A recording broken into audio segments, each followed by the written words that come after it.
Sorry. Balita ko, nakulong ka daw. Ala, freak news. Hindi po ako yung... Pangako? Opo. Mamatay ka man?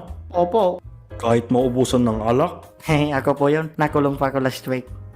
Pasensya ka na Douglas ha. Nagpumilit kasi si Papa na sumama sa date natin eh. Oo, kasi wala akong tiwala sa taong to. Pero pa, mabait siya. Oo nga kasi mabait ako. Gentleman pa siya. Oo nga, gentle dog. Ay, gentleman ako. Pero walang trabaho. Yun lang. O diba? Kung gusto mong mapabilib ako, bigyan mo ako ng magagandang katangian mo. Ay, yung grade 4 po ako.